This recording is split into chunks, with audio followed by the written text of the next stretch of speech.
So hey everyone, welcome back to my channel. ಎಲ್ಲರೂ ಹೇಗಿದ್ದೀರಾ? I hope ಎಲ್ಲರೂ ಚೆನ್ನಾಗಿದ್ದೀರಾ. ಸೊ ಗೈಸ್, ತುಂಬ ಜನಕ್ಕೆ ನಾನು ನೋಡಿದ್ದೀನಿ, ತುಂಬ ಸಬ್ಸ್ಕ್ರೈಬರ್ಸ್ ಇರ್ತಾರೆ, ಬಟ್ ಅವ್ರದ್ದು ವ್ಯೂಸ್ ನೋಡಿದ್ರೆ ತುಂಬಾ ಕಮ್ಮಿ ಇರುತ್ತೆ. ಓಕೆನಾ? ಸೊ ಏನಕ್ಕೆ ಕಮ್ಮಿ ಇರುತ್ತೆ ನಿಮ್ಮ ವ್ಯೂಸು? ಅಷ್ಟು ಸಬ್ಸ್ಕ್ರೈಬರ್ಸ್ ಇದ್ದು ವ್ಯೂಸ್ ಯಾಕೆ ತುಂಬ ಕಮ್ಮಿ ಇರುತ್ತೆ? ಏನಕ್ಕೆ ವ್ಯೂಸ್ ಬರ್ತಾ ಇರಲ್ಲ ನಿಮ್ಮ ಚಾನಲಲ್ಲಿ ಅಂದರೆ, ಲೈಕ್ ನೋಟಿಫಿಕೇಷನ್ನೇ ಹೋಗ್ತಾ ಇರಲ್ಲ ನಿಮ್ಮ ಸಬ್ಸ್ಕ್ರೈಬರ್ಸ್ ಹತ್ರ, ಯೂಟ್ಯೂಬ್ ನೋಟಿಫಿಕೇಷನ್ನೇ ಕಳಿಸ್ತಾ ಇರಲ್ಲ. ಸೊ ಒಂದು 2 ಸೆಟ್ಟಿಂಗ್ ಇದೆ, ಅದನ್ನು ನೀವು ಆನ್ ಮಾಡಿರಲ್ಲ. ಅದು ಯಾವ ಸೆಟ್ಟಿಂಗು ಏನು, ಅದು ಎಲ್ಲಿ ಆನ್ ಮಾಡಬೇಕು ಎಲ್ಲನೂ ಇವತ್ತಿನ ವೀಡಿಯೋದಲ್ಲಿ ಹೇಳ್ತೀನಿ. ಸೊ ವಿಡಿಯೋದಲ್ಲಿ ಲಾಸ್ಟ್ವರೆಗೂ ಇರಿ, ತುಂಬ ಇಂಟ್ರೆಸ್ಟಿಂಗ್ ಆಗಿದೆ ವಿಡಿಯೋ. ಆ್ಯಂಡ್ ಲಾಸ್ಟ್ ಪಾರ್ಟ್ ಅಂತೂ ಮಿಸ್ ಮಾಡಲೇಬೇಡಿ, ತುಂಬ ಇಂಟ್ರೆಸ್ಟಿಂಗ್ ಆಗಿದೆ. ಓಕೆನಾ ಗೈಸ್? ಸೊ ಎಕ್ಸಾಂಪಲ್ಗೆ ಅಂದ್ಕೊಳ್ಳಿ, ನಿಮ್ದು ಈಗ 500 ಸಬ್ಸ್ಕ್ರೈಬರ್ಸ್ ಇದ್ದಾರೆ ಅಂದ್ಕೊಳ್ಳಿ, ಬಟ್ ನಿಮಗೆ ಎಷ್ಟು ವ್ಯೂಸ್ ಬರ್ತಾ ಇರುತ್ತೆ? ಲೈಕ್ 15 ಇಲ್ಲ 20 ಇಲ್ಲ 100 ಇಷ್ಟೇ ವ್ಯೂಸ್ ಬರ್ತಾ ಇರುತ್ತೆ, ಇಷ್ಟು ಒಳಗಡೆನೇ ವ್ಯೂಸ್ ಬರ್ತಾ ಇರುತ್ತೆ. ಬಟ್ ನಿಮ್ಮ ಸಬ್ಸ್ಕ್ರೈಬರ್ಸ್ ಎಷ್ಟು ಇರ್ತಾರೆ? 500 ಇರ್ತಾರೆ. ಸೊ ಏನಕ್ಕೆ ಈ ನೋಟಿಫಿಕೇಷನ್ ಹೋಗ್ತಾ ಇರಲ್ಲ? ನಿಮ್ಮದು ಏನು ಸಬ್ಸ್ಕ್ರೈಬರ್ ಇರ್ತಾರೆ ಅವ್ರ ಹತ್ರ ನಿಮ್ಮ ನೋಟಿಫಿಕೇಷನ್, ನೀವು ಏನು ವಿಡಿಯೋ ಮಾಡಿರ್ತೀರ ಆ ನೋಟಿಫಿಕೇಷನ್ ಹೋಗ್ತಾ ಇರಲ್ಲ. ಸೊ ನೋಟಿಫಿಕೇಷನ್ ಹೋಗಿಲ್ಲ ಅಂದರೆ ಎಲ್ಲಿಂದ ನೋಡ್ತಾರೆ? ನಿಮ್ಮ ಸಬ್ಸ್ಕ್ರೈಬರ್ಸು. ನೋಟಿಫಿಕೇಷನ್, ಈಗ ನಾನು ಯಾವುದಾದ್ರೂ ವೀಡಿಯೋ ಹಾಕಿದರೆ ನಿಮಗೆ ನೋಟಿಫಿಕೇಷನ್ ಬರುತ್ತೆ, ನೀವು ನನ್ನ ವೀಡಿಯೋ ನೋಡ್ತೀರಾ, ಆಗ ವ್ಯೂಸ್ ಕೌಂಟ್ ಆಗುತ್ತೆ. ಸೊ ನಾವೇನಾದರೂ ವೀಡಿಯೋ ಹಾಕಿದಾಗ ನೋಟಿಫಿಕೇಷನ್ ಹೋಗಿಲ್ಲ ಅಂದರೆ ಎಲ್ಲಿಂದ ವ್ಯೂಸ್ ಬರುತ್ತೆ? ಸೊ ಈ ಏನು 2 ಸೆಟ್ಟಿಂಗ್ಸ್ ಇರುತ್ತೆ, ಇದು ಆನ್ ಮಾಡಿರಲ್ಲ ನೀವು, ನಾನು ಹೇಳೋ ಸೆಟ್ಟಿಂಗ್ಸು. ಸೊ ಕರೆಕ್ಟಾಗಿ ನೋಡ್ಕೊಳ್ಳಿ, ಯಾವ ಸೆಟ್ಟಿಂಗು ಏನು ಎತ್ತ ಅಂತ ಎಲ್ಲ ವೀಡಿಯೋದಲ್ಲಿ ಹೇಳ್ಕೊಡ್ತೀನಿ ಕ್ಲಿಯರಾಗಿ, ಡೀಟೇಲ್ಸ್ ಆಗಿ. ಓಕೆನಾ ಗೈಸ್? ಸೊ ಬನ್ನಿ ಗೈಸ್, ಸ್ವಲ್ಪನೂ ಟೈಮ್ ವೇಸ್ಟ್ ಮಾಡಿದೆ, ವೀಡಿಯೋನ ಸ್ಟಾರ್ಟ್ ಮಾಡೋಣ. ಓಕೆನಾ ಗೈಸ್? ನಾನು ಸ್ಕ್ರೀನ್ ರೆಕಾರ್ಡಿಂಗ್ ಏನಿದೆ ಅದನ್ನು ಆನ್ನ ಮಾಡ್ಕೋತೀನಿ. ಓಕೆನಾ? ಇಲ್ಲಿ ಸೊ ನಾನು ಸ್ಕ್ರೀನ್ ರೆಕಾರ್ಡಿಂಗ್ ಆನ್ ಮಾಡ್ಕೊಂಡಿದ್ದೀನಿ. ಅದಾದಮೇಲೆ ಸೊ ನಂದು ಕ್ರೋಮ್ ಬ್ರೌಸರ್ ಏನಿದೆ ಅದನ್ನು ಓಪನ್ ಮಾಡ್ಕೊತೀನಿ. ಸೊ ನಿಮಗೆ ಈ ಸೆಟ್ಟಿಂಗ್ ಏನಿದೆ ಅದು YT ಸ್ಟುಡಿಯೋದಲ್ಲಿ ಆಗಲಿ ಯೂಟ್ಯೂಬಲ್ಲಾಗಲಿ ಸಿಗಲ್ಲ. ಕ್ರೋಮ್ ಬ್ರೌಸರಲ್ಲಿ ಯಾರೆಲ್ಲ ಅಪ್ಲೋಡ್ ಮಾಡ್ತಿಲ್ಲ ವೀಡಿಯೋಸ್, ಸೊ ಇವತ್ತಿಂದನೇ ಅಪ್ಲೋಡ್ ಮಾಡೋಕ್ಕೆ ಸ್ಟಾರ್ಟ್ ಮಾಡಿ, ಯಾಕಂದರೆ ಅದರಲ್ಲಿ ತುಂಬ ಫ್ಯೂಚರ್ಸ್ ಸಿಗುತ್ತೆ ನಿಮಗೆ ಸೆಟ್ಟಿಂಗ್ದು. ಓಕೆನಾ? ಸೊ ಅಷ್ಟು ಫ್ಯೂಚರ್ಸ್ ನಮಗೆ ಏನಿದೆ ಅದು YT ಸ್ಟುಡಿಯೋದಲ್ಲೂ ಸಿಗಲ್ಲ, ಯೂಟ್ಯೂಬಲ್ಲೂ ಸಿಗಲ್ಲ. ಸೊ ಆಲ್ಮೋಸ್ಟ್ ಎಲ್ಲ ಯೂಟ್ಯೂಬರ್ಸ್ ಬಂದುಬಿಟ್ಟು ಕ್ರೋಮ್ ಬ್ರೌಸರಲ್ಲೇ ವೀಡಿಯೋಸ್ನ ಅಪ್ಲೋಡ್ ಮಾಡೋದು. ಸೊ ಎಲ್ಲರ ಹತ್ರ ಕ್ರೋಮ್ ಬ್ರೌಸರ್ ಅಂತೂ ಇದ್ದೇ ಇರುತ್ತೆ ಫೋನಲ್ಲಿ ಆಲ್ರೆಡಿ. ಓಕೆನಾ? ಸೊ ನಮ್ಮದು ಕ್ರೋಮ್ ಬ್ರೌಸರ್ ಏನಿದೆ ಅದನ್ನು ಓಪನ್ನ ಮಾಡ್ಕೊಳ್ಳೋಣ. ಓಕೆನಾ? ಓಪನ್ ಮಾಡ್ಕೊಂಡಾದ್ಮೇಲೆ ಸೊ ನಾನು ನ್ಯೂ ಟ್ಯಾಬಿಂದನೇ ತೋರಿಸ್ತೀನಿ. ಓಕೆನಾ? ಸೊ ಇಲ್ಲಿ ನೀವು ಸರ್ಚ್ ಬಾಕ್ಸಲ್ಲಿ ಏನು ಟೈಪ್ ಮಾಡಬೇಕು? studio.youtube.com. ಓಕೆನಾ? So studio.youtube.com. ಸೊ ಇದನ್ನು ನೀವು ಬಂದುಬಿಟ್ಟು ಟೈಪ್ ಮಾಡಬೇಕು. ಓಕೆನಾ? ಇದನ್ನು ಟೈಪ್ ಮಾಡಿದರೆ ನಿಮ್ಮದು YT ಸ್ಟುಡಿಯೋ ಡೆಸ್ಕ್ಟಾಪಲ್ಲಿ ಓಪನ್ ಆಗುತ್ತೆ. ಓಕೆನಾ? ಸಿಂಪಲಿ ನಾವು ಓಪನ್ನ ಮಾಡ್ಕೊಳ್ಳೋಣ. ಸೊ ಇಲ್ಲಿ ಬಂದುಬಿಟ್ಟು ಕನ್ಫ್ಯೂಷನ್ ಆಗಬೇಡಿ. ಒಬ್ಬರಿಗೆ ಕಂಟಿನ್ಯೂ ಟು ಸ್ಟುಡಿಯೋ ಮತ್ತು ಕೆಳಗಡೆ ಗೋ ಟು ದಿ ಆ್ಯಪ್ ಅಂತ ಇರುತ್ತೆ, ಆ್ಯಪಿಗಂತೂ ಹೋಗೋಕ್ಕೆ ಹೋಗಬೇಡಿ, ಕಂಟಿನ್ಯೂ ಟು ಸ್ಟುಡಿಯೋ ಅಂತಲೇ ಕೊಡಿ. ಆಗ ನಿಮ್ಮದು ಡೆಸ್ಕ್ಟಾಪ್ ಸೈಟಲ್ಲಿ ನಿಮ್ಮದು ಏನು ಚಾನಲ್ ಇದೆ ಓಪನ್ ಆಗಿಬಿಡುತ್ತೆ. ಓಕೆನಾ? ಸೊ ಇಲ್ಲಿ ಬಂದುಬಿಟ್ಟು ನಾವು ಆಲ್ರೆಡಿ ನಾನು ಒಂದು ವೀಡಿಯೋ ಪೋಸ್ಟ್ ಮಾಡಿ ಇಟ್ಟಿದ್ದೀನಿ. ಸೊ ಅದು ಅನ್ಲಿಸ್ಟೆಡ್ ಅಲ್ಲಿದೆ, ನಾನು ಇನ್ನೂ ಪಬ್ಲಿಕ್ ಮಾಡಿಲ್ಲ. ಓಕೆನಾ? ಸೊ ಸಿಂಪಲಿ ನಾವಿಲ್ಲಿ ಕಂಟೆಂಟ್ ಆಪ್ಷನ್ ಇದೆಯಲ್ಲ, ಇಲ್ಲಿ ಈ ಕಂಟೆಂಟ್ ಆಪ್ಷನಲ್ಲಿ ಕ್ಲಿಕ್ನ ಮಾಡೋಣ. ಓಕೆನಾ? ಸೊ ಕ್ಲಿಕ್ ಮಾಡಾದಮೇಲೆ ಇಲ್ಲಿ ನಮ್ಮ ವೀಡಿಯೋಸ್ ಏನಿದೆ ಎಲ್ಲ ವೀಡಿಯೋಸ್ ಬಂದುಬಿಟ್ಟಿರುತ್ತೆ. ಸೊ ನಾನು ಆಲ್ರೆಡಿ ಒಂದು ವೀಡಿಯೋ ಬಂದುಬಿಟ್ಟು ಪೋಸ್ಟ್ ಮಾಡಿ ಅನ್ಲಿಸ್ಟೆಡಲ್ಲಿದೆ, ಪಬ್ಲಿಕಲ್ಲಿಲ್ಲ. ನೀವು ನೋಡ್ಬೋದು ಅನ್ಲಿಸ್ಟೆಡಲ್ಲಿದೆ, ಪಬ್ಲಿಕಲ್ಲಿ ಇಲ್ಲ. ಓಕೆನಾ? ಸೊ ಸಿಂಪಲಿ ನಾವೇನು ಮಾಡೋಣ, ಈ ವಿಡಿಯೋನ ಎಡಿಟ್ ಮಾಡಬೇಕು. ಓಕೆನಾ? ಸೊ ಎಡಿಟ್ ಅಂದರೆ ಲೈಕ್ ಈ ವಿಡಿಯೋ ಮೇಲೆ ಕ್ಲಿಕ್ ಮಾಡಿ. ಓಕೆ, ಒಂದು ಸಲ ಈ ವಿಡಿಯೋ ಮೇಲೆ ಟ್ಯಾಪ್ ಮಾಡಿ. ಟ್ಯಾಪ್ ಮಾಡಾದಮೇಲೆ ಸೊ ನಿಮ್ಮ ವಿಡಿಯೋದು ಡೀಟೇಲ್ಸ್ ಎಲ್ಲ ಬರುತ್ತೆ, ಏನೆಲ್ಲ ಸೆಟ್ಟಿಂಗ್ ಮಾಡಿದ್ದೀರಾ, ಏನು ಟೈಟಲ್ ಹಾಕಿದ್ದೀರಾ ಎಲ್ಲ ಶೋ ಆಗುತ್ತೆ. ಡಿಸ್ಕ್ರಿಪ್ಷನ್ನು ಮತ್ತು ನಿಮ್ಮದು ಥಂಬ್ನೇಲ್ ಅಪ್ಲೋಡ್ ಆಪ್ಷನ್ ತೋರಿಸುತ್ತೆ, ಮತ್ತು ಇನ್ನೆಲ್ಲ ಸೆಟ್ಟಿಂಗ್ಸ್ ಏನಿದೆ ಅದೆಲ್ಲ ತೋರಿಸುತ್ತೆ. ಇಲ್ಲಿ ಮೇಡ್ ಫಾರ್ ಕಿಡ್ಸು. ಸೊ ಈ ಸೆಟ್ಟಿಂಗ್ ಎಲ್ಲ ಅಲ್ಲ ಗೈಸ್. ಓಕೆನಾ? ಸೊ ಇಲ್ಲಿ ನಿಮಗೆ ಒಂದು ಆಪ್ಷನ್ನು ಕಾಣಿಸ್ತಿರ್ಬೇಕಲ್ಲ, ಝೂಮ್ ಮಾಡಿಬಿಡ್ತೀನಿ, ಶೋ ಮೋರ್ ಅಂತ. ಸಿಂಪಲಿ ಈ ಶೋ ಮೋರ್ ಆಪ್ಷನ್ ಮೇಲೆ ಕ್ಲಿಕ್ನ ಮಾಡಬೇಕು ನೀವು. ಓಕೆನಾ? ಶೋ ಮೋರ್ ಆಪ್ಷನ್ ಮೇಲೆ ಕ್ಲಿಕ್ ಮಾಡಿದರೆ ನೋಡಿ, ಸ್ವಲ್ಪ ಚಿಕ್ಕದಾಗಿ ಮಾಡ್ತೀನಿ, ಈ ಥರ ಒಂದು ಪೇಜು ಓಪನ್ ಆಗುತ್ತೆ ನಿಮಗೆ ಶೋ ಮೋರ್ ಮೇಲೆ ಕ್ಲಿಕ್ ಮಾಡಿದರೆ. ಅದಾದಮೇಲೆ ನೋಡಿ, ಈ ಥರ ಕೆಳಗೆ ಚೂರು ಸ್ಕ್ರಾಲ್ ಮಾಡಿದರೆ ಇಲ್ಲಿ ನಮ್ಮದು ಟ್ಯಾಗ್ಸ್ ಆಪ್ಷನ್ ಎಲ್ಲ ಸಿಗುತ್ತೆ. ಆಮೇಲೆ ವಿಡಿಯೋ ಲ್ಯಾಂಗ್ವೇಜು ಮತ್ತು ಟೈಟಲ್ ಅದೆಲ್ಲ ಇದೆ. ಓಕೆನಾ? ಇದೆಲ್ಲ ಇದೆ. ಅದಾದಮೇಲೆ ಇನ್ನೂ ಸ್ವಲ್ಪ ಕೆಳಗೆ ಸ್ಕ್ರಾಲ್ ಮಾಡಿದರೆ ಇಲ್ಲಿ ನೋಡಿ ನಿಮಗೊಂದು ಆಪ್ಷನ್ ಇದೆ. ಓಕೆನಾ? ಅಲೋ ಎಂಬೈಡಿಂಗ್ ಮತ್ತು publish to subscription feed and notification subscribers ಅಂತ ಇದೆ. ಸೊ ಇದೆರಡು ಟಿಕ್ ಮಾಡಿರಲ್ಲ ತುಂಬ ಜನ. ಓಕೆನಾ? ಸೊ ಯಾರೆಲ್ಲ ಟಿಕ್ ಮಾಡಿರ್ತೀರ ಅಂತೂ ಅವ್ರದ್ದು ವ್ಯೂಸ್ ಬರ್ತಾ ಇರಲ್ಲ. ಸೊ ನಾನು ನಿಮಗೆ ಲಾಸ್ಟಲ್ಲಿ ಹೇಳ್ತೀನಿ. ಸೊ ಇದೆರಡು ಟಿಕ್ ಆಗಿನೂ ನಿಮಗೆ ವ್ಯೂಸ್ ಬರ್ತಾ ಇಲ್ಲ ಅಂದರೆ ನೀವು ಏನು ಮಾಡಬೇಕು ಅಂತ ಲಾಸ್ಟಿಗೆ ಇನ್ನೊಂದು ಸೆಟ್ಟಿಂಗ್ ಇದೆ YT ಸ್ಟುಡಿಯೋದಲ್ಲಿ, ಅದನ್ನು ಕೂಡ ನಾನು ನಿಮಗೆ ಹೇಳ್ತೀನಿ. ಸೊ ಫಸ್ಟು ಇವೆರಡು ಸೆಟ್ಟಿಂಗ್ನ ತಿಳ್ಕೊಳ್ಳೋಣ. ಓಕೆನಾ? ಸೊ ಇವೆರಡು ಸೆಟ್ಟಿಂಗ್ಸ್ನ ನೀವು ಆನ್ ಮಾಡಿದ್ರೇ ನಿಮ್ಮದು ನೋಟಿಫಿಕೇಷನ್ ಏನಿದೆ ಅದು ಸಬ್ಸ್ಕ್ರೈಬರ್ಸ್ ಹತ್ರ ಹೋಗುತ್ತೆ. ಆ್ಯಂಡ್ ಅವ್ರಿಗೂ ನೋಟಿಫಿಕೇಷನ್ ಸಿಗುತ್ತೆ. ಯಾರೆಲ್ಲ ನಿಮ್ಮ ಸಬ್ಸ್ಕ್ರೈಬರ್ಸ್ ಇದ್ದಾರೆ ಅವ್ರ ಹತ್ರ ನಿಮ್ಮ ನೋಟಿಫಿಕೇಷನ್ನು ಹೋಗುತ್ತೆ. ಓಕೆನಾ, ಲೈಕ್ ನನ್ನ ವೀಡಿಯೋಸ್ ನಾನು ಹಾಕಿದ್ರೆ ನಿಮಗೆ ನೋಟಿಫಿಕೇಷನ್ ಬರುತ್ತಲ್ಲ, ಆಗ ನೀವು ಕ್ಲಿಕ್ ಮಾಡಿ ನೋಡ್ತಿರಲ್ಲ ವೀಡಿಯೋಸ್, ಆಗನೇ ಅಲ್ವಾ ವ್ಯೂಸ್ ಕೌಂಟ್ ಆಗೋದು. ಸೊ ಫಸ್ಟು ನೋಟಿಫಿಕೇಷನ್ನೇ ಹೋಗ್ತಾ ಇರಲ್ಲ ಗೈಸ್. ಇದೆರಡು ನೀವು ಟಿಕ್ ಮಾಡಿಲ್ಲ ಅಂದರೆ ಇದು ಮತ್ತು ಇದು ನೋಟಿಫಿಕೇಷನ್ ನಿಮ್ಮ ಸಬ್ಸ್ಕ್ರೈಬರ್ ಹತ್ರ ಹೋಗಲ್ಲ. ಓಕೆ, ನೀವು ಬೇಕಿದ್ರೆ ಓದ್ಕೋಬೋದು ಇದನ್ನು. ಓಕೆನಾ, so publish to subscription feed and notify subscribers ಅಂತ ಇದೆ. ಸೊ ಇದೆರಡು ಸೆಟ್ಟಿಂಗ್ ಏನಿದೆ ಇದನ್ನು ಆನ್ ಮಾಡಿದರೆ ಮಾತ್ರ ನಿಮ್ಮ ಸಬ್ಸ್ಕ್ರೈಬರ್ ಏನಿರ್ತಾರೆ ಅವ್ರ ಹತ್ರ ಹೋಗುತ್ತೆ. ಇಲ್ಲಾಂದರೆ ವ್ಯೂ ಲೆಸ್ಸೇ ಬರುತ್ತೆ ನಿಮಗೆ. ನಿಮ್ಮ ಸಬ್ಸ್ಕ್ರೈಬರ್ ಎಷ್ಟಿದ್ದಾರೆ ಅಷ್ಟು ಅವರೇಜ್ ಅರ್ಧ ವ್ಯೂಸ್ ಆದರೂ ಬರಬೇಕು. ಸ್ವಲ್ಪ ಜನ ಸ್ಕಿಪ್ ಮಾಡಿದ್ರೂ ಅರ್ಧ ಜನ ಆದರೂ ನೋಡಲೇಬೇಕಲ್ವ ವೀಡಿಯೋ. ಸೊ ತುಂಬ ಜನ ಬಂದುಬಿಟ್ಟು 10,000 15,000 ಸಬ್ಸ್ಕ್ರೈಬರ್ ಇರ್ತಾರೆ. ಬಟ್ ಅವ್ರಿಗೆ ಏನು ಲೈಕ್ 200 100 ಆ ಥರ ಏನು ವ್ಯೂಸು ಬರ್ತಾ ಇರುತ್ತೆ, ಯಾಕಂದರೆ ನೋಟಿಫಿಕೇಷನ್ ಹೋಗ್ತಾ ಇರಲ್ಲ. ಯಾಕಂದರೆ ಈ ಸೆಟ್ಟಿಂಗ್ ಏನಿದೆ, ಇವೆರಡು ಸೆಟ್ಟಿಂಗ್ ಏನಿದೆ ನಾವು ಆನ್ ಮಾಡಿರಲ್ಲ. ಸೊ ಅಂತೂ ಕೆಲವೊಬ್ರು ಆನ್ ಮಾಡಿರ್ತಾರೆ, ಕೆಲವೊಬ್ರಿಗೆ ಗೊತ್ತಿರುತ್ತೆ ಆನ್ ಮಾಡಿರ್ತಾರೆ, ಆ್ಯಂಡ್ ಇನ್ನು ಕೆಲವೊಬ್ರಿಗೆ ಗೊತ್ತಿರಲ್ಲ, ಅವ್ರು ಆನ್ ಮಾಡಿರಲ್ಲ.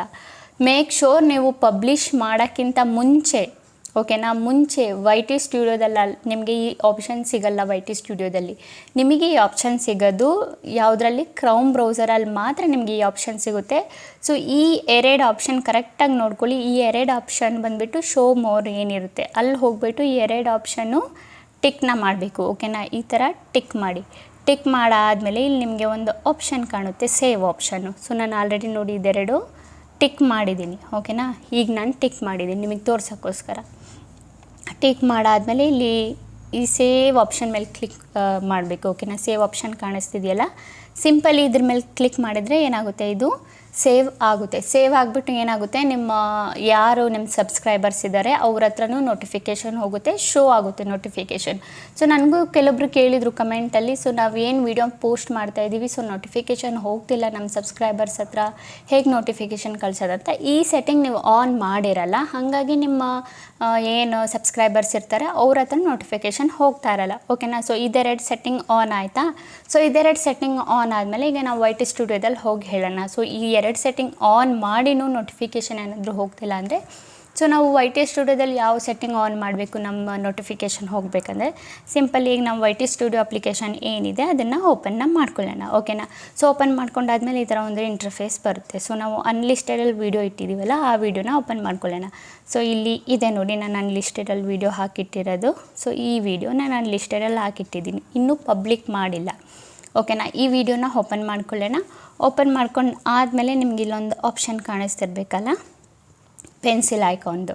ಓಕೆನಾ, ಈ ಪೆನ್ಸಿಲ್ ಐಕಾನ್ ಮೇಲೆ ಕ್ಲಿಕ್ನ ಮಾಡಿ. ಸಿಂಪಲಿ ಈ ಪೆನ್ಸಿಲ್ ಐಕಾನ್ ಮೇಲೆ ಕ್ಲಿಕ್ ಮಾಡಿದರೆ ನೋಡಿ ಇಲ್ಲಿ ಬಂದುಬಿಟ್ಟು ನಿಮಗೆ ಒಂದು ಆಪ್ಷನ್ ಸಿಗುತ್ತೆ. ಏನು ಆಪ್ಷನು, ಇಲ್ಲಿ ಅನ್ಲಿಸ್ಟೆಡು. ಸೊ ಈ ಅನ್ಲಿಸ್ಟೆಡ್ ಆಪ್ಷನ್ ಮೇಲೆ ಕ್ಲಿಕ್ ಮಾಡಿ. ಸೊ ತುಂಬ ಜನ ನನಗೆ ಕೇಳಿದ್ದೀರಾ ಅನ್ಲಿಸ್ಟೆಡ್ ಅಂದರೆ ಏನು, ಅನ್ಲಿಸ್ಟೆಡ್ ಅಂದರೆ ಏನು ಅಂದರೆ, ಈಗ ನೀವು ಅನ್ಲಿಸ್ಟೆಡ್ ಅಂದರೆ ಅನ್ಲಿಸ್ಟೆಡಲ್ಲಿ ಇಟ್ಟಿದ್ರೆ ನಿಮ್ಮ ವೀಡಿಯೋನ, ಈ ಅನ್ಲಿಸ್ಟೆಡ್ನ ಸೆಲೆಕ್ಟ್ ಮಾಡಿ ಇಟ್ಕೊಂಡಿದ್ರೆ ವಿಡಿಯೋ ಬಂದುಬಿಟ್ಟು ಪೋಸ್ಟ್ ಆಗಿರಲ್ಲ. ಯಾವಾಗ ನೀವು ಪಬ್ಲಿಕ್ ಮೇಲೆ ಕ್ಲಿಕ್ ಮಾಡಿಬಿಟ್ಟು ಸೇವ್ ಮಾಡ್ತೀರಾ ವೀಡಿಯೋ, ಆಗ ಬಂದುಬಿಟ್ಟು ನಿಮ್ಮ ನೋಟಿಫಿಕೇಷನ್ ಹೋಗುತ್ತೆ. ಅನ್ಲಿಸ್ಟೆಡ್ ಇಟ್ಟಿದ್ರೆ ನೀವು ಮಾತ್ರ ನೋಡ್ಬೋದು, ಇಲ್ಲ ಯಾರಾದರೂ ಲಿಂಕ್ ನೀವೇನಾದರೂ ವೀಡಿಯೋದು ಕಳಿಸಿದ್ರೆ ಅವ್ರು ಮಾತ್ರ ನೋಡ್ಬೋದು, ಬೇರೆ ಯಾರೂ ನೋಡೋಕ್ಕಾಗಲ್ಲ ಅನ್ಲಿಸ್ಟೆಡಲ್ಲಿ ಇಟ್ಟಿದ್ರೆ. ಓಕೆನಾ, ಡೌಟ್ನ ಕ್ಲಿಯರ್ ಮಾಡ್ಕೊಳ್ಳಿ. ಓಕೆ, ಈಗ ನಾನು ಹೇಳಿದ್ನಲ್ಲ ಸೆಟ್ಟಿಂಗ್ನ ಆನ್ ಮಾಡೋದು ಯಾವ ಥರ ಅಂತ. ಸೊ ತುಂಬ ಜನ ಏನು ಮಾಡ್ತೀರಾ, ಶೆಡ್ಯೂಲ್ ಆಪ್ಷನ್, ಒಂದು ನಿಮಿಷ ಬ್ಯಾಕ್ ಬರ್ತೀನಿ ನಾನು. ಬ್ಯಾಕ್ ಬಂದಾದಮೇಲೆ ಈ ಅನ್ಲಿಸ್ಟೆಡ್ ಎಲ್ಲೋಯಿತು, ಸಾರಿ ಶೆಡ್ಯೂಲಿಗೆ ಬಂದಿದೆ. ಸೊ ಇಲ್ಲಿ ಬಂದುಬಿಟ್ಟು ನಿಮಗೆ ಒಂದು ಆಪ್ಷನ್ ಕಾಣಿಸ್ತಿದೆ, ಪಬ್ಲಿಕ್ಕು, ಮೆಂಬರ್ ಓನ್ಲಿ, ಅನ್ಲಿಸ್ಟೆಡು, ಪ್ರೈವೇಟು ಮತ್ತು ಶೆಡ್ಯೂಲು. ಸೊ ಕೆಳಗಡೆ ಬಂದುಬಿಟ್ಟು ನಿಮಗೆ ಒಂದು ಆಪ್ಷನ್ ಕಾಣಿಸ್ತಿದೆಯಲ್ಲ ಶೆಡ್ಯೂಲು, ಸಿಂಪಲಿ ಇದ್ರ ಮೇಲೆ ಕ್ಲಿಕ್ನ ಮಾಡಬೇಕು. ಓಕೆನಾ, ಸೊ ತುಂಬ ಜನ ಏನು ಮಾಡ್ತೀರಾ, ಬರೀ ಟೈಮರ್ನ ಆನ್ ಮಾಡಿಬಿಟ್ಟು ಸೇವ್ ಮಾಡಿಬಿಡ್ತೀರ, ಆ ಟೈಮಿಗೆ ಬರೀ ಪೋಸ್ಟ್ ಆಗುತ್ತೆ ಅಷ್ಟೇ. ಸೊ ಇನ್ನೊಂದು ಬಂದುಬಿಟ್ಟು ಯೂಟ್ಯೂಬ್ ಅಡ್ವಾನ್ಸ್ ಫ್ಯೂಚರ್ ಕೊಟ್ಟಿದೆ, ಇದ್ರ ಮೇಲೆ ನೀವು ಕ್ಲಿಕ್ನ ಮಾಡಿದರೆ from member only, sorry member ಅಲ್ಲ, ಇದಲ್ಲ, ಇದು ಬೇಡ, ಇಲ್ಲಿ ನಿಮಗೆ ಸೆಟ್ ಆಸ್ ಪ್ರೈಮರ್ ಅಂತ ಒಂದು ಆಪ್ಷನ್ ಇದೆಯಲ್ಲ, ಇದ್ರ ಮೇಲೆ ಕ್ಲಿಕ್ ಮಾಡಿದರೆ ಏನಾಗುತ್ತೆ, ನಿಮ್ಮ ವಿಡಿಯೋ ನೀವು ಲೈಕ್ ಅಂದ್ಕೊಳ್ಳಿ, ಈಗ ನಿಮ್ಮದು ವಿಡಿಯೋ 5 o'clock ಪೋಸ್ಟ್ ಮಾಡ್ತೀರಾ ಅಂದ್ಕೊಳ್ಳಿ. 5 o'clock ಪೋಸ್ಟ್ ಮಾಡಿದರೆ ನಿಮ್ಮ ವಿಡಿಯೋ ಬಂದುಬಿಟ್ಟು 4:30 ಏನಾಗುತ್ತೆ, ಅವ್ರ ಹತ್ರ ನೋಟಿಫಿಕೇಷನ್ ಹೋಗಿಬಿಡುತ್ತೆ. ಓಕೆನಾ, 5 o'clock ನೀವೇನಾದರೂ ಟೈಮಿಂಗ್ಸು ಈ ಥರ ಸೆಟ್ ಮಾಡಿ ಲೈಕ್. ಓಕೆನಾ, ಸೊ ಇವತ್ತು ಏನು ಡೇಟು, 6 ಡಿಸೆಂಬರು. ಓಕೆನಾ, ಎಲ್ಲಿ ಟೈಮಿಂಗ್ಸಿಗೆ ಸೆಟ್ ಮಾಡೋಕ್ಕೆ ನಾವು ಇಲ್ಲಿ ಇದ್ರ ಮೇಲೆ ಕ್ಲಿಕ್ ಮಾಡಬೇಕು. ಓಕೆನಾ, ಇಲ್ಲಿ ಆ್ಯರೋ ಬಟನ್ ಇದೆಯಲ್ಲ, ಈ ಆ್ಯರೋ ಬಟನ್ ಮೇಲೆ ಕ್ಲಿಕ್ ಮಾಡಿಬಿಟ್ಟು ಟೈಮಿಂಗ್ಸ್ನ ಫಿಕ್ಸ್ ಮಾಡಬೇಕು. ಯಾವಾಗ ನಮ್ಮ ಪೋಸ್ಟ್ ಆಗುತ್ತೆ ನಮ್ಮ ವಿಡಿಯೋ, ನೀವು ಇಲ್ಲಿ ಟೈಮಿಂಗ್ಸ್ನ ಏನಾದರೂ ಸೆಟ್ ಮಾಡಿದರೆ ಅದಾಗೆ ಪೋಸ್ಟ್ ಆಗಿಬಿಡುತ್ತೆ. ಆ ಟೈಮಿಗೆ ಕರೆಕ್ಟಾಗಿ ಪೋಸ್ಟ್ ಆಗಿಬಿಡುತ್ತೆ. ನೀವು ಏನು ಮಾಡೋ ಹಾಗಿಲ್ಲ. ಸಿಂಪಲಿ ಈ ಆ್ಯರೋ ಬಟನ್ ಮೇಲೆ ಕ್ಲಿಕ್ ಮಾಡಿ ನಮ್ಮ ಟೈಮಿಂಗ್ಸ್ ಏನಿದೆ ಅದನ್ನು ಸೆಲೆಕ್ಟ್ ಮಾಡ್ಕೊಳ್ಳೋಣ. ಇವತ್ತು ಪೋಸ್ಟ್ ಮಾಡೋದಾದರೆ ಇವತ್ತಿನ ಡೇಟ್ ಸೆಲೆಕ್ಟ್ ಮಾಡ್ಕೊಳ್ಳಿ, ನಾಳೆ ಪೋಸ್ಟ್ ಮಾಡೋದಾದರೆ ನಾಳೆ ಡೇಟ್ ಸೆಲೆಕ್ಟ್ ಮಾಡ್ಕೊಳ್ಳಿ. ಸೊ ನಾವು ಇವತ್ತಂತಾನೆ ಸೆಲೆಕ್ಟ್ ಮಾಡ್ಕೊಳ್ಳೋಣ. ಓಕೆನಾ, 6 ಡಿಸೆಂಬರ್. ಓಕೆ ಮೇಲೆ ಕ್ಲಿಕ್ ಮಾಡ್ತೀನಿ. ಇಲ್ಲಿ ಟೈಮಿಂಗ್ಸ್ ಆಪ್ಷನ್ ಕೇಳಿಸ್ತಿದೆ. ನಾವು ಎಷ್ಟು ಯಾವ ಟೈಮಿಗೆ ಪೋಸ್ಟ್ ಮಾಡಬೇಕು? 5 o'clock AM PM. ನಮಗೆ AM ನಾವು ಪೋಸ್ಟ್ ಮಾಡಲ್ಲ, PM ಸೆಲೆಕ್ಟ್ ಮಾಡ್ಕೊಳ್ಳಿ. ಅದಾದಮೇಲೆ ಓಕೆ ಮೇಲೆ ಕ್ಲಿಕ್ ಮಾಡಿ. ಓಕೆ ಮೇಲೆ ಕ್ಲಿಕ್ ಮಾಡಾದಮೇಲೆ ಇದನ್ನು ಬಂದುಬಿಟ್ಟು ಸೆಟ್ ಮಾಡೋದು ಮರಿಲೇಬಾರ್ದು. ಓಕೆನಾ, ಟಿಕ್ ಮಾಡೋದು ಇದ್ರ ಮೇಲೆ ಟಿಕ್ ಮಾಡಿದರೆ ಏನಾಗುತ್ತೆ, video is a private before publishing. ಓಕೆನಾ, ಸೊ ಇದು ವಿಡಿಯೋ ಬಂದುಬಿಟ್ಟು ನೀವು ಪಬ್ಲಿಷ್ ಮಾಡೋಕ್ಕಿಂತ ಮುಂಚೆನೇ ಏನಾಗುತ್ತೆ, ಅರ್ಧ ಗಂಟೆ ಮುಂಚೆ ಬಂದುಬಿಟ್ಟು ನಿಮ್ಮದು ನೋಟಿಫಿಕೇಷನ್ ಹೋಗುತ್ತೆ ನಿಮ್ಮ ಸಬ್ಸ್ಕ್ರೈಬರ್ಸ್ ಹತ್ರ. ಓಕೆನಾ, ಅರ್ಧ ಗಂಟೆ ಮುಂಚೆ ನಿಮ್ಮ ಸಬ್ಸ್ಕ್ರೈಬರ್ ಹತ್ರ ನೋಟಿಫಿಕೇಷನ್ ಹೋಗುತ್ತೆ ಒಂದು ಸಲ. ಅದಾದಮೇಲೆ ಪೋಸ್ಟ್ ಆದಮೇಲೆ ಒಂದು ಸಲ ನೋಟಿಫಿಕೇಷನ್ ಹೋಗುತ್ತೆ, ಮತ್ತು ಅರ್ಧ ಗಂಟೆ ಆದಮೇಲೆ ಇನ್ನೊಂದು ನೋಟಿಫಿಕೇಷನ್ ಹೋಗುತ್ತೆ. ಓಕೆನಾ, ವಿಡಿಯೋ ಪೋಸ್ಟ್ ಆಗಿದೆ ನೋಡಿ ಅಂದ್ಬಿಟ್ಟು ಟೋಟಲಿ 3 ಸಲ ನೋಟಿಫಿಕೇಷನ್ ಹೋಗುತ್ತೆ ನಿಮ್ಮ ಸಬ್ಸ್ಕ್ರೈಬರ್ಸ್ ಹತ್ರ. ಓಕೆನಾ, ನೀವು ಇದನ್ನು set as primer video is private before publishing ಅಂತ ಇದೆಯಲ್ಲ, ಸಿಂಪಲಿ ಇದ್ರ ಮೇಲೆ ಬಂದುಬಿಟ್ಟು ಟಿಕ್ ಮಾಡಿಬಿಟ್ಟು ಏನು ಮಾಡಬೇಕು, ನೀವು ಸೇವ್ ಮಾಡಬೇಕು. ನಿಮ್ಮ ಟೈಮಿಂಗ್ಸ್ ಏನಿದೆ ಅದನ್ನು ಸೆಲೆಕ್ಟ್ ಮಾಡ್ಕೋಬೇಕು. ಓಕೆನಾ, ಸೆಲೆಕ್ಟ್ ಮಾಡಿಕೊಂಡು ಸೆಟ್ ಆಸ್ ಪ್ರೈಮರ್ ಮೇಲೆ ಕ್ಲಿಕ್ ಮಾಡಿದರೆ ಏನಾಗುತ್ತೆ, 3 ಸಲ ನೋಟಿಫಿಕೇಷನ್ ಹೋಗುತ್ತೆ ನಿಮ್ಮ ಸಬ್ಸ್ಕ್ರೈಬರ್ಸ್ ಹತ್ರ. ಓಕೆನಾ ಗೈಸ್, ಸೊ ಇದಾದ ನೋಟಿಫಿಕೇಷನ್ ಹೋದರೆ ಏನಾಗುತ್ತೆ, ತಾನಾಗೆ ವ್ಯೂಸ್ ಬರುತ್ತೆ. ನಿಮ್ಮದು ಕಂಟೆಂಟ್ ಏನಾದರೂ ಚೆನ್ನಾಗಿದ್ದು, ಥಂಬ್ನೇಲ್ ಏನಾದರೂ ಚೆನ್ನಾಗಿದ್ದು ಏನಾದರೂ ಇದ್ದರೆ ಆಗ ಆಡಿಯನ್ಸ್ ಏನಿರ್ತಾರೆ ನೋಟಿಫಿಕೇಷನ್ ಹೋದಾಗ ಕ್ಲಿಕ್ ಮಾಡ್ತಾರೆ. ಓಕೆನಾ, ಅದಾದಮೇಲೆ ಇಲ್ಲಿ ಎಡಿಟ್ ಮಾಡಿಬಿಟ್ಟು ನಿಮ್ಮ ಥಂಬ್ನೇಲ್ ಅಂತ ಹಾಕೋದು ಮರೀಲೇಬೇಡಿ. ಥಂಬ್ನೇಲ್ ಇಸ್ ತುಂಬ ಇಂಪಾರ್ಟೆಂಟು. ಓಕೆನಾ, ಥಂಬ್ನೇಲ್ ಇದ್ರೇ ನಿಮ್ಮ ವೀಡಿಯೋಗೆ ವ್ಯೂಸ್ ಬರೋಕ್ಕೆ 100% ಚಾನ್ಸಸ್ ಇರೋದು. ಯಾಕಂದರೆ ಥಂಬ್ನೇಲೇ ಬಂದುಬಿಟ್ಟು ಐ ಅಟ್ರಾಕ್ಟಿವ್ ಮಾಡೋದು. ಈಗ ನನ್ನ ವೀಡಿಯೋಸ್ ತುಂಬ ಜನ ನೋಡ್ತೀರಾ ಅಂದರೆ ನನ್ನ ಥಂಬ್ನೇಲ್ ನೋಡಿನೇ ನೋಡೋದಲ್ವಾ. ಸೊ ಥಂಬ್ನೇಲ್ ಇದ್ರೇ ತುಂಬ ಜನ ಬಂದುಬಿಟ್ಟು ಕ್ಲಿಕ್ ಮಾಡಿಬಿಟ್ಟು ನೋಡೋದು ವೀಡಿಯೋನ. ಮೇಕ್ ಶೋರ್ ನೀವು ಥಂಬ್ನೇಲ್ ಬಂದುಬಿಟ್ಟು ಚೆನ್ನಾಗಿರೋದು ಮಾಡಿ. ಒಂದು 2 to 3 days ಕೊಡಿ ಥಂಬ್ನೇಲ್ ಕಲಿಯೋಕ್ಕೆ. ಓಕೆನಾ ಗೈಸ್, ಗೊತ್ತಾಯ್ತಲ್ಲ ಯಾವ ಥರ ಏನು ಸೆಟ್ಟಿಂಗ್ ಆನ್ ಮಾಡಬೇಕು ಕ್ರೋಮ್ ಬ್ರೌಸರಲ್ಲಿ. ಆ್ಯಂಡ್ ಇಲ್ಲಿ ಪಬ್ಲಿಷ್ ಮಾಡೋಕ್ಕಿಂತ ಮುಂಚೆ ನೀವು ವಿಡಿಯೋ ಅಪ್ಲೋಡ್ ಮಾಡೋಕ್ಕಿಂತ ಮುಂಚೆ ಶೆಡ್ಯೂಲಲ್ಲಿ ಹಾಕಿಬಿಟ್ಟು ಸೆಟ್ ಆಸ್ ಪ್ರೈಮರಲ್ಲಿ ಇಟ್ಬಿಟ್ರೆ ಏನಾಗುತ್ತೆ, 3 ಸಲ ನೋಟಿಫಿಕೇಷನ್ ಹೋಗುತ್ತೆ. ಮೇಕ್ ಶೋರ್ ನೀವು ಕ್ರೋಮ್ ಬ್ರೌಸರಲ್ಲೂ ಹೋಗ್ಬಿಟ್ಟು ಅದೆರಡು ಸೆಟ್ಟಿಂಗ್ ಆನ್ ಇದೆಯಾ ಇಲ್ವಾ, ಆನ್ ಇಲ್ಲ ಅಂದರೆ ಆನ್ ಮಾಡ್ಕೊಳ್ಳಿ, ಆನ್ ಇದ್ದರೆ ಸೇವ್ ಮಾಡಿಕೊಂಡು ಮತ್ತೆ YT ಸ್ಟುಡಿಯೋದಲ್ಲಿ ಬಂದುಬಿಟ್ಟು ಶೆಡ್ಯೂಲಲ್ಲಿ ಹಾಕಿ. ಓಕೆನಾ ಗೈಸ್, ಗೊತ್ತಾಯ್ತಲ್ಲ ಏನು ಎತ್ತ ಅಂತ. ಸೊ ಅಂತೂ ನಿಮ್ಗೆ ಏನಾದರೂ ಡೌಟ್ಸ್ ಇದ್ದರೆ ಇದ್ರ ಬಗ್ಗೆ ನನ್ನ ಹತ್ರ ನೀವು ಕೇಳ್ಬೋದು. ಓಕೆನಾ ಗೈಸ್, ಓಕೆ ಗೈಸ್, ಈಗ ವಿಡಿಯೋ ಇಷ್ಟ ಆಗಿದ್ರೆ like and comment and subscribe ಮಾಡಿ. ಇದೇ ಥರ ಇನ್ಫಾರ್ಮೇಟಿವ್ ವಿಡಿಯೋ ನಾನು ನೆಕ್ಸ್ಟ್ ಟೈಮ್ ತೊಗೊಬರ್ತೀನಿ. ಅಲ್ಲಿವರೆಗೂ ಬಾಯ್ ಬಾಯ್ ಗೈಸ್.